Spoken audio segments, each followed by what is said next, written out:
മാന്യ പ്രേക്ഷകർക്ക് എൻ്റെ പ്രണാമം. പണ്ട് അമേരിക്കൻ യാത്രയുടെ ഇടയ്ക്ക് ക്ലീവ്ലാൻഡ് യൂണിവേഴ്സിറ്റിയിൽ പോവുക എന്നുള്ളത് ഒരു പ്രഭാഷണ പരമ്പര സംഘടിപ്പിക്കുന്നതിൻ്റെ ഭാഗമാണ്. പ്രൊഫസർ മുരളി ഡി നായർ എന്നൊരു വ്യക്തി ക്ലീവ്ലാൻഡ് യൂണിവേഴ്സിറ്റിയിലുണ്ട്. അദ്ദേഹമാണ് യൂണിവേഴ്സിറ്റിക്കകത്ത് 3-4 പ്രോഗ്രാമുകൾ, ലെക്ചർ പ്രോഗ്രാമുകൾ ചാർട്ട് ഔട്ട് ചെയ്യുന്നത്. ഒരിക്കൽ എൻ്റെ ലെക്ചറുകളൊക്കെ കഴിഞ്ഞ് ഒരു മാനേജ്മെന്റ് പ്രൊഫസറുടെ അടുത്ത് ഞാനിരുന്നു 1 മണിക്കൂർ. അദ്ദേഹം എന്നോട് പറഞ്ഞു, ഞാൻ മതാധിഷ്ഠിത മാനേജ്മെന്റ് എന്ന സങ്കല്പത്തിൽ ഒരു പുസ്തകം എഴുതിയിരിക്കുകയാണ്. ഏതാണ്ട് എൻ്റെ കമ്പോസിങ് കഴിഞ്ഞു, ഇനി പ്രിന്റിംഗ് നടക്കണം. നിങ്ങളൊരു ഹിന്ദു അല്ലേ? ഈ ബൈബിളിലെ 10 കമാൻഡ്മെന്റ്സ് 10 കൽപ്പനകൾ ഉള്ളതുപോലെ ഹിന്ദു ധർമ്മത്തിൽ കൽപ്പനകൾ വല്ലതും ഉണ്ടോ എന്നോട് ചോദിച്ചു. പെട്ടെന്ന് എനിക്ക് ഉത്തരം കിട്ടിയില്ല. എന്നാലും 1 മിനിറ്റ് കഴിയുമ്പോൾ ഞാൻ പറഞ്ഞു, 10 കൽപ്പനകൾ ഹിന്ദു ധർമ്മത്തിലും ഉണ്ട്. ഇതിന് വളരെയധികം താല്പര്യം തോന്നി. എന്താന്ന് ചോദിച്ചു. യമനിയമങ്ങൾ, യോഗചര്യയിലെ പതഞ്ജലിയുടെ യോഗശാസ്ത്രത്തിലെ യമ, നിയമ, ആസന, പ്രാണായാമ, പ്രത്യാഹാര, ധാരണ, ധ്യാന, സമാധി, അഷ്ടാംഗ യോഗത്തിലെ ആദ്യത്തെ 2 യമനിയമങ്ങൾ. ഇതിൽ യമം അഹിംസ, സത്യം, അസ്തേയം, ബ്രഹ്മചര്യം, അപരിഗ്രഹം. നിയമം ശൗചം, സന്തോഷം, സ്തവ, സ്വാധ്യായം, ഈശ്വര പ്രണിധാനം. ഇത് ഞാൻ ഇതിനു മുമ്പ് വിവരിച്ചിട്ടുണ്ട്. അത് ഞാൻ വിവരിക്കുന്നില്ല. നല്ല 5+5 10 കമാൻഡ്മെന്റുകളാണത്.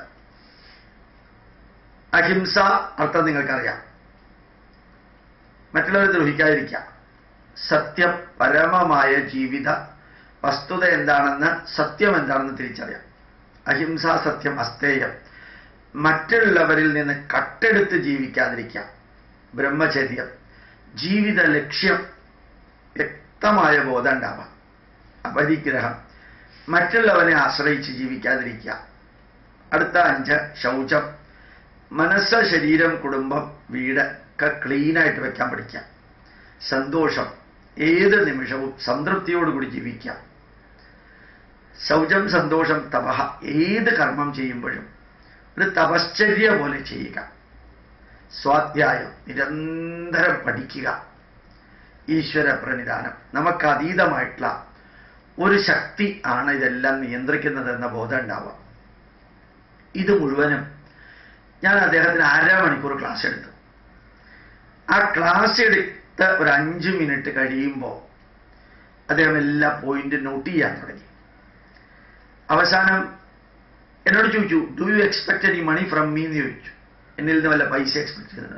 Not at all, I just explain it to you എന്ന് ഞാൻ പറഞ്ഞു. അദ്ദേഹം പറഞ്ഞു, very very important point, I want to include in my management books as an addenda, appendix ആയിട്ട്. കാരണം the book has already been composed, composing കഴിഞ്ഞു, പ്രിന്റിങ്ങിലേക്ക് പോവാണ്. അപ്പൊ ഞാനൊരു അഡൻഡമായിട്ട് ഇത് ചേർക്കുന്നുണ്ടാവും എന്ന് പറഞ്ഞു. എനിക്ക് വളരെ സന്തോഷം തോന്നി. ആ സമയം യൂട്ടിലൈസ് ചെയ്യാനും സാധിച്ചു. ഇങ്ങനെ ഒരു 10 നിർദ്ദേശങ്ങൾ, സന്ദേശങ്ങൾ നമ്മുടെ പൂർവികര് പറഞ്ഞിരിക്കുന്നത്, അത് മറ്റുള്ളവരുടെ അടുത്തേക്ക് എത്താൻ ഇയാളുടെ പുസ്തകത്തിലൂടെ സാധിക്കുമല്ലോ എന്ന സന്തോഷം തോന്നി. നമ്മുടെ പൈതൃകത്തിലെ ഓരോ ആചാരത്തിലും, വിചാരത്തിലും, വിശ്വാസത്തിലും, സങ്കല്പത്തിലും, കഥയിലും, അനുഭവത്തിലും, ഉപദേശത്തിലും, ജീവിത യാഥാർത്ഥ്യ വിവരണത്തിലും, പ്രാർത്ഥനയിലും, കീർത്തനത്തിലുമെല്ലാം, പ്ലൂരലായിട്ട് പറഞ്ഞാൽ ആചാരങ്ങളിലും, വിചാരങ്ങളിലും, വിശ്വാസങ്ങളിലും, കഥകളിലും, അനുഭവങ്ങളിലും, ഉപദേശങ്ങളിലും, ജീവിത യാഥാർത്ഥ്യങ്ങളുടെ വിവരണങ്ങളിലും, അതുപോലെ തന്നെ ഈ പ്രാർത്ഥനകളിലും കീർത്തനങ്ങളിലും സ്തുതികളിലുമെല്ലാം വിവരിച്ചിരിക്കുന്ന വാക്കുകളും വരികളും ഒന്ന് അഗാധമായിട്ട് പഠിക്കാൻ ശ്രമിച്ചാൽ ജീവിതത്തെ ധന്യമാക്കാവുന്ന ധാരാളം വിവരണങ്ങൾ നമുക്ക് ലഭിക്കും. ഒന്ന്, ചെവിയും കണ്ണും തുറന്നു വയ്ക്കുക, നല്ലതും ചീത്തയും സ്വീകരിക്കാൻ. മനസ്സ് തുറന്നു വയ്ക്കുക, നല്ലത് മാത്രം സ്വീകരിക്കാൻ. അങ്ങനെ ജീവിതത്തിലെ നന്മകൾ എടുക്കുക. എന്നും അറിയുക, ശക്തമായ വിമർശനങ്ങൾ എല്ലാ കാര്യത്തിലും ഉണ്ടാവും. അത് ഉണ്ടാവുകയും വേണം. ശക്തമായിട്ടുള്ള രീതിയിൽ വിയോജിപ്പ് പ്രകടിപ്പിച്ച് മാറി നിൽക്കുന്നവരുണ്ടാവും. അതൊക്കെ ജീവിതത്തിൻ്റെ ഭാഗമാണ്. വിമർശിക്കുന്നവരുണ്ടാവും, കളിയാക്കുന്നവരുണ്ടാവും, അധിക്ഷേപിക്കുന്നവരുണ്ടാവും. ഇതൊക്കെ ഇതിൻ്റെ ഭാഗമാണ്. ഇതൊന്നും നമ്മുടെ ശരീരത്തെ ബാധിക്കുന്നില്ല. മനസ്സിനെ അത് ബാധിക്കണം. ഏത് രീതിയിലറിയോ? വിമർശനത്തിനകത്തുള്ള വാക്കുകളിലും വരികളിലും സന്ദേശങ്ങളിലും നമുക്ക് പ്രയോജനപ്പെടുന്ന ധാരാളം കാര്യങ്ങളുണ്ട്. Indian institute of scientific heritage ഇത്രയും വളരാൻ കാരണം 68 സ്റ്റാഫുകളാണ് ഇൻസ്റ്റിറ്റ്യൂട്ടിനുള്ളത്.